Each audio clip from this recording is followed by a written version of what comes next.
चलिए स्टूडेंट, आज मैं आपको जो आपके बीच नवोदय विद्यालय का टॉपिक है, जो मैथ का टॉपिक है, वो आज मैं आपके बीच लेकर आ गया हूँ। आज का टॉपिक बेहद इंटरेस्टिंग होने वाला है, क्योंकि आज मैं आपको जो फ्रैक्शनल नंबर है, इसका जो सवाल नंबर 5 है, बातों में आपको करवाते आ गया हूँ। और एक सवाल बहुत ही अच्छा सवाल है, ठीक है। इसका जो बेसिक से पढ़ा रहा हूँ मैं एडवांस लेवल तक, तो आप बेसिक से पढ़ते चलिएगा, एडवांस लेवल तक आपको बहुत मजा आएगा और सवाल करने में भी आपको इंटरेस्ट होगा, बहुत ही आनंद आएगा करते करते। तो गर्मियों की छुट्टियों का आनंद लेते हुए अपने घर बैठे ऑनलाइन स्टडी कर सकते हैं, बढ़िया बैठकर, कोई दिक्कत नहीं है, बढ़िया ऑनलाइन स्टडी कीजिए और इस बार 90 पार प्लस कीजिए नंबर और आप नवोदय विद्यालय में प्रवेश लीजिए। तो चलिए वीडियो की शुरुआत करते हैं, ध्यान से टॉपिक की ओर रहना देखना। अध्याय 3 दशमलव भिन्न, आप अपनी बुक में दशमलव भिन्न का जो टॉपिक है वो निकाल लेना, ठीक है। एक बुक आती है जवाहर नवोदय विद्यालय, आप एक बुक ले लीजिए जिसमें ये सारे सवाल आपको देखने को मिल जाएंगे, तो आप उसमें देख लेंगे। देखिए इसको सवाल को सॉल्व कैसे करेंगे, तो देखिए पहले इसको हम उठा रहे हैं, इस सवाल को उठा रहे हैं, ध्यान से। तो देखिए ध्यान से, जी आया हमारा 178 मल्टीप्लाई 3 4 और इक्वल टू जी आ जाता है हमारा 60 और 52, ठीक है। इसके बाद 34 का मान निकाल लेते हैं, तो जी 178 तक चला जाएगा, तो 34 इक्वल टू 60 52 और बटे में आ जाएगा हमारा 170, ठीक है, ये आ जाता है, ठीक है। तो 34 का मान जी लगाया, ध्यान से समझते चलना, 34 इक्वल टू जी आ गया। अब क्या उठा रहा है, अब जो सवाल उठा रहा है जो दिया है जीवाल, तो अब 60.52 भागे 17.8, इसको हम बटे में लाएंगे, ध्यान से समझते चलना।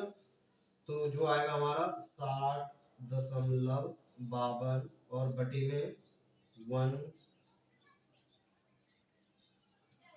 17.8।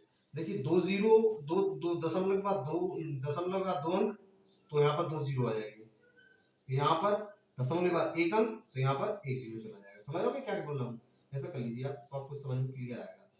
देखिए दशमलव के बाद दो अंक है, तो यहाँ गुणा का निशान लगा लीजिए और आप 100 लिख दीजिए, यानी दो जीरो लगे, इसका मतलब 100 आ जाएगा। और ऊपर देखिए नीचे एक जी दो संख्या के बाद एक दशमलव है, तो मतलब कुल मिला के ऊपर 10 हो जाएगा, ऊपर हो जाएगा आपका 10, ठीक है। एक जीरो से हमारा एक जीरो कैंसिल हो जाएगा, ठीक है। अब जो बनेगा वो क्या बनेगा, बस यही हमारा सवाल का मतलब अच्छा सवाल है, इफेक्ट इसका अच्छा है, ठीक है। तो आपको अगर समझ में आ रहा है स्टेप बाय स्टेप, तो आप लाइक कर सकती हो, कमेंट में आप जरूर बताना कहाँ से हो, ठीक है। और अगर आपको अच्छा लगे सवाल तो सब्सक्राइब भी कर सकते हो। तो देखिए 60 52 लिखा है, तो 60 52 नहीं है, अब 60.52 नहीं है, 60 52 है, तो हम लिख देंगे यहाँ पर। आप यहाँ पर स्क्रीन के सामने इतना दिख रहा होगा वैसे तो, हाँ दिख रहा है, तो दिखा देता हूँ मैं। जो आएगा हमारा 60 और 52 और बटे में क्या जाएगा हमारे पास जी 178 गुणा 10, 178 गुणा 10, इतना आपको स्क्रीन के सामने दिख रहा है, वैसे नहीं दिख रहा है, ठीक है। तो मैं इसको ऊपर लिख देता हूँ, ठीक है, यहाँ पर मैं इसको ऊपर लिख देता हूँ। देखिए 60 52 जो है हमारे पास 60 52 बटे 178 क्योंकि अब दशमलव इसके हट गए और बटे में बचेंगे 10, ध्यान से समझते चलिए, ठीक है। अब आपको कुछ दिखाई दे रहा होगा, 60 52 बटे जी देखिए 178, देखो 60 52 बटे 178 जी लिखा है ना, इसी प्रकार देखो समझ में आ रहा होगा आपको। मैं आपको अंडरलाइन करके दिखा देता हूँ, आपको समझना, बस यही सवाल खत्म है हमारा। देखना, अगर आपको इतना समझ में अगर आ रहा है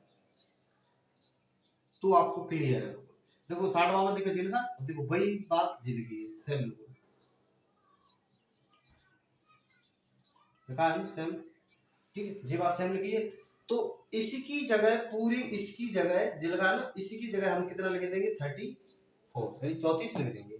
तो इसकी जगह हम कितना लिखेंगे 34, ठीक है। तो इसको मैं थोड़ा यहाँ पे लिख देता हूँ डायरेक्टली, कितना आ जाएगा हमारा ऊपर 34 और बटे में कितना हो जाएगा हमारे पास 10, और जब 34 में 10 का भाग देते हैं तो कितना आएगा 3.4, और यही तो हमारा राइट आंसर हो जाएगा। है ना मजे, है ना मजेदार था सवाल। मतलब कहने का मतलब ये था कि ये थोड़ा इंटरेस्टिंग था और थोड़ा अजीब था, लेकिन करने में बहुत ही अच्छा था। आपको समझ में आया होगा प्रत्येक स्टेप, तो आई होप अगर आपको प्रत्येक स्टेप समझ में आया है तो मुझे कमेंट सेक्शन में जरूर बताएं। अगर आपको अच्छा लगे तो कमेंट सेक्शन में आप मुझे कुछ ना कुछ जरूर भेजें, जिससे मेरा मोटिवेशन मिल सके और मैं आपको अच्छे से अच्छा कंटेंट प्राप्त करवा सकूं। तो चलिए मिलते हैं नेक्स्ट वीडियो, तब तक के लिए धन्यवाद।